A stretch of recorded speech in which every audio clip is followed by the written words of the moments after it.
real branding is one of the main reasons we hit 200 million by year 3. It's also why I got invited on Shark Tank. If your brand isn't memorable, your business is already running out of time. This is where most businesses fail, not because their product's bad, but because there's no brand keeping it alive. Today, I'm going to cover why your brand is ugly and how to fix it in just 2 weeks. Because if your brand isn't memorable, your business is already running out of time. You might not see it yet, but the clock is ticking. Most businesses, it's easy to get early traction. They launch, they get some sales. Maybe they even hit 100,000 in sales, or maybe they get up to 1 million, but then it stalls. Customers forget they ever bought from them and nobody comes back. Nobody even talks about them. We've got my 2 screenshots here from 2 Black Fridays apart. We've got 21 million pounds in sales going up to 31 million pounds just the year after. How did we do this? We did this through brand. People were talking about us, because this is where most businesses fail. Not because their product's bad, but because there's no brand keeping it alive. Without a solid brand, your business has an expiry date. Then we've got our 2 screenshots here of my old website and then our brand and how robust it actually is now. In this video, I'm going to show you why your brand is ugly and how to fix it in 2 weeks with a few simple steps you can apply even if you're starting from zero. Branding, real branding, is one of the main reasons we hit 200 million by year 3. It's also why I got invited on Shark Tank, and it's why people still say, is that an Oodie? Rather than, is that a wearable blanket? So let me break down exactly how we built a brand stuck in people's head and how you can do the same without spending $50,000 on a branding agency. Let's get into it. So what does a real brand look like? If you're just starting out or trying to figure out why your brand doesn't feel like something that you admire, I'm going to tell you why. You might think it's a design problem, like not using the right font in an email or an ad, or that maybe it's your logo that you designed on Canva ages ago, and that's the reason why you don't really have a beautiful brand. But the truth is, your brand system is broken, not just on the surface, but everything underneath. There's no real consistency, no character, no emotional connection. That's why your brand isn't memorable. This is actually why I was invited onto Shark Tank, is because the Oodie was growing so fast. People think it's because I was doing YouTube at the time. It's not. Oodie was memorable. We were literally everywhere. But when I look at the brands doing 1 million in e-com that I mentor, they're stuck. They've got decent products, sometimes even nice looking websites, but nothing about the brand makes people remember it, just because nothing sticks. And that brings me to probably the biggest misconception by early stage founders. They think branding means a better looking website. They think new colors will fix it, a nice new font will fix it, and cleaner product images will fix it. They will to a degree, but that's not the whole story. None of this works unless it's built around something real, something people can actually connect with. So let me give you an example with the Oodie. We leaned hard into character consistency with the product itself. So you can see here, we've got the avocado print, we've got the pizza print, we've got this sloth print. They're all characters. All of them look like they belong to a universe, the same universe. So when knockoffs started to show up, people could instantly tell, is this from Amazon, Temu, or is this an authentic Oodie? That's what made it recognizable. That's what made it shareable. So if your brand doesn't feel like something people can emotionally attach to, it doesn't matter how many Facebook ads you run, because the best marketing in the world can't save a brand that nobody remembers. A real brand is what people feel when they touch, see, or hear about your business. And right now, that feeling might be missing. So let's talk about why branding matters so much, because there's probably a lot of performance people, a lot of dropshippers watching this that are like, brand doesn't matter, I'm just going to print money. As I said before, branding isn't about looking good. It's what drives your business forward. It's actually more profitable to be a really, really good brand than to focus just on performance. This is because it's what turns casual buyers into loyal customers. And there are 3 solid reasons why a good brand matters more than most founders realize. The first is higher repeat purchase rate. If you get this right, people want to buy from you again, not because you gave them a discount code or something, but because they actually liked the feeling that they had when they got your product. At the Oodie, we weren't solving a functional problem, we were solving an emotional one. People felt joy, people felt comfort. People wanted to share that experience and the humor behind it on Zoom, or when they jump on a meeting in a big Oodie. So that's why they came back. And that's why they gifted it to their friends. And that's why 60% of our customer base was actually gifting products. And the coolest thing here, and this is what the drop shippers or the people that have a single product store, need to understand is that emotional connection is why we were able to launch new categories within our existing brand to get a high repeat purchase rate, like this summer Oodie, which is like a beach Oodie. And then we've got the outdoor Oodies, which is this one. We've now done over $20 million globally, thanks to our brand being able to adapt to these new product categories. Then the second thing is higher conversion rate. If your brand feels polished, consistent, and trustworthy, your conversion rate of your website actually goes up. People have a very common misconception that only ugly websites convert. And the truth is, ugly websites do convert quite well because there's a simplicity behind the functionality of it. But what's even better? A very simple and functional, beautiful, consistent branded website that's going to double up on those two principles and have an even higher conversion rate. Because people are more likely to buy from you if they trust you. They don't want to buy from a scam website. So we've got this brand called Easy Ink in Daily Mentor.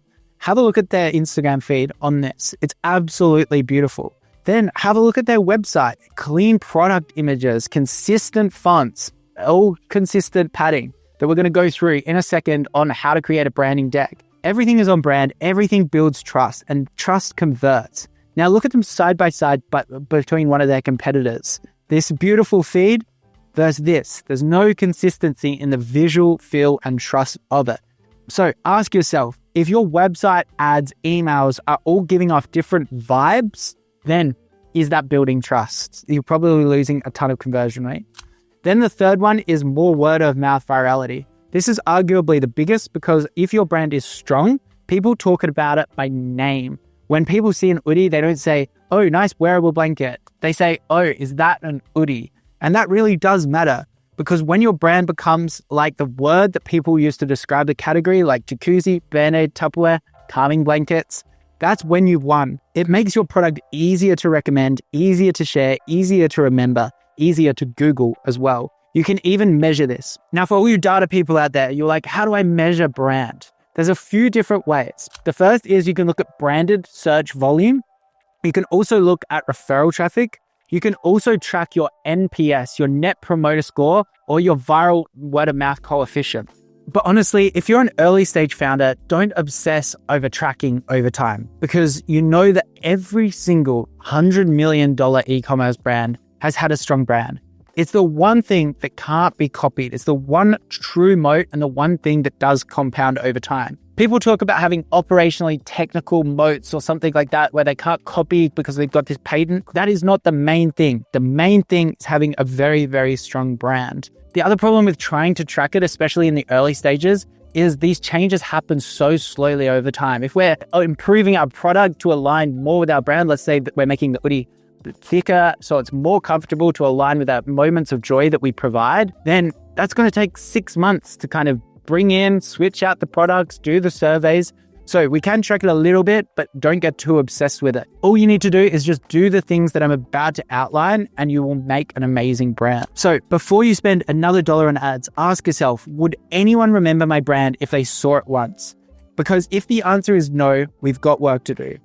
So this is the rebrand mistake that will kill your sales. So before I show you exactly what you need to do to make a killer brand, let me start with what not to do.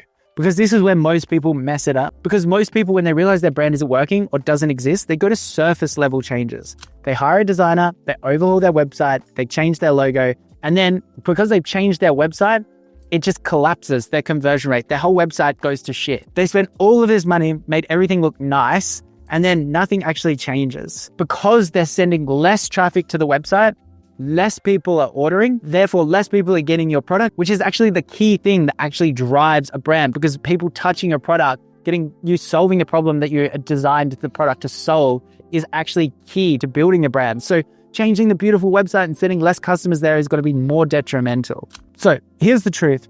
You can get away with an ugly website initially and still build a great brand. You just need the feeling behind the website to be consistent and strong. You can see it again. This is the Oodie website. It looked like garbage. This is the Oodie website now. But because the product itself was so good, the ugly website people saw straight through. They purchased the product, they got it, and then they decided to tell their friends anyway. Now, here's the next thing that you want to do. Let's say you do want a beautiful website like the Oodie is now. What you want to do is copy our process. We didn't do everything overnight. We did build a $5,000, $10,000 new website, but I decided to just not use it at all. What we did is we slowly rolled it out using A/B testing. Every single feature that we liked, is this a visual element that increases our brand, increases our trust? Does it align with our brand? If yes, let's test it. If it didn't improve performance, maybe we scrapped it. Maybe we decided to take the performance hit just because it was reinforcing our brand, and we can just be very, very calculated about it. Now, you're probably wondering at this point, how do I know what is on brand? You've said all of these things don't actually build up to make a brand. So I'm going to give you the exact branding system that we used at Oodie. Now, agencies will charge you $50,000 for this system. I'm going to walk you through it completely free. So let's get into it. First, we want to build a branding deck. This is the holy gospel of branding for your brand specifically that you will continue to go back to when you have a big decision, when you have to hire a new agency for designers, when you have to think about your next product, you go back to this document. So step one of your branding deck, define what problem you're solving. As mentioned, branding only works when it connects emotionally. At Oodie, we weren't just selling a warm wearable blanket. We were selling people a sense of comfort, a sense of joy, and a sense of peace, a moment of peace, especially during lockdown. It was a terrifying experience. We were bringing people together through the funny patterns and the comfort that it provided. Generally, this problem that you're solving that through the brand is also going to be solved through the product itself. The way we spoke, the tone we used, even the names we gave our fabrics, cloud grade fleece, toasty tech, we chose to reinforce the emotional hook of comfort. For the branding deck of Oodie, I've added an example here. We've got the vision to be the most loved comfort brand in the world. Mission to wrap the world in unmatched coziness, make everyone ridiculously happy and rethink comfort as a way of life. When we were doing a product development meeting, someone pitched doing an apron because aprons were really on trend then, but that wasn't a comfortable product. So now our brand has reshaped our product development meetings. So think of things like the vision, the mission, the belief, the promise, and also the personality traits. This might sound like branding fluff, but in reality, they act as filters. They guide your product choices. They even define how your customer support people will treat the customers. Next, we've got competitor mapping. The fastest way to build a brand everyone remembers is to not look like everyone else. But to do that, you have to first know what everyone else is doing. Let me show you how we approach this with this brand that we're going to do. We're going to do fitness mirrors back in the day. So we did this branding deck using a big expensive agency where we did this competitor analysis, and you can see the price, the tone review, the key message. But interestingly, you can see all of the logos and the hero colors. What stands out to you on this image? You can see my friend Toby Pierce, Sweat. He created a fitness brand. He sold for $400 million. Notice how his color palette stands out compared to every single other person. This is what you want to think about. Also, think about like Liquid Death. Liquid Death was an anarchist in a category that was supposed to be pure, clear in the water category. They stood out. So what you can do is you can map out all your competitors, brands that have already built traction, and immediately notice a pattern. You can see here, Peloton was elegant, feminine, tonal led into more science. Vitruvian used the bold, motivational language. Across the boards, the themes were the same. High cost, high training, serious tone. So part of the branding deck, you might write down these observations here so you can come to what your emotional gap for your brand could be within the market. We came to the conclusion that most fitness brands were excluding people. This is why we were like, our homework brand that we're going to launch is like, you're not alone. You don't need to be perfect. You belong here. And those values were going to drive everything behind the brand. Now, the next step is the visual identity. This is the fonts, colors, iconography, and a bunch more. Once you know what your product solves and what your brand stands for, then you can start building what it looks like. But visual identity isn't about what you personally like. It's about reinforcing your brand's emotional hook. And the best brands do this with ruthless consistency. Let me show you what this looks like. So this is again that homework example. But you can go onto the Oodie's website, you can sign up to the Oodie's email list, you can go onto the Oodie's Instagram feed, and there will just be ruthless consistency across all of the images. You can see with this homework brand, you can see this circular pattern constantly being put through the logo, through all of the iconography, even through the website, there's the circles of that font up there. We're also going to use bold active colors to match across the fitness categories. So like weights was going to be bright yellow, mindfulness was going to be bright green, which was completely different to the market that was using kind of bland colors. And then that would have just all felt cohesive with the circular shapes. Because imagine this, someone clicking on a Facebook ad, seeing that circular shape or that color palette, and then going to the website and it's already there. They know they're at home and the conversion rate's going to go up. And here's an Oodie example. We wanted to make all of our visuals alongside all of the branding stuff that I've just mentioned, such as feeling soft, joyful, giftable, all of that kind of stuff. We use oversized font weights, rounded iconography, and a bright color palette that makes us memorable. And then step 5 in your branding guidelines is you want to get photo style references. So this is where a lot of people lose the plot because they feel like they have to do one really premium photo shoot. They do that once and then they never revisit that. When realistically, if you're going to create a visual guideline, photography needs to be consistent. So you need to make sure that you create a scalable way of getting that photography, right? And this is exactly what we did with this homework branding guideline photo references. So we used those colors behind these images to make them feel all cohesive, even though they're going to be from different photo shoots when we do the shoot ourselves. So each workout had clearly different poses, expressions, backgrounds. And we tied these together with these color overlays, lighting styles, and tone. And it just felt like one story across all content. With the Oodie, for example, every photo feels like that moment of joy and comfort with like warmer tones, cozy environments, smiling faces, of course, we're not serious, and oversized silhouettes to match the product. So this is our Instagram. You can see this is a licensing shoot that we just recently did, made hundreds of thousands of dollars. And then we've got the website as well. See how they just match with all of the fonts and all of the consistency. And then the next step is visual do's and don'ts within your branding guideline.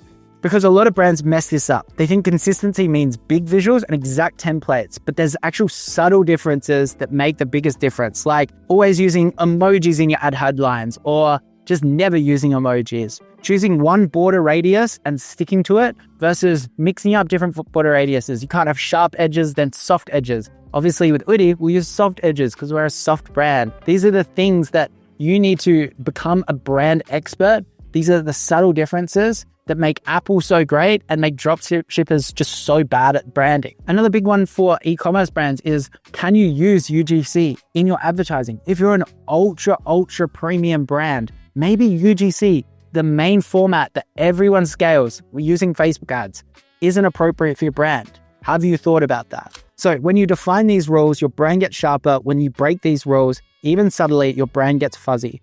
People can't always tell you why they don't trust the business, but this is often it. These things might seem really small, but they compound and they add up.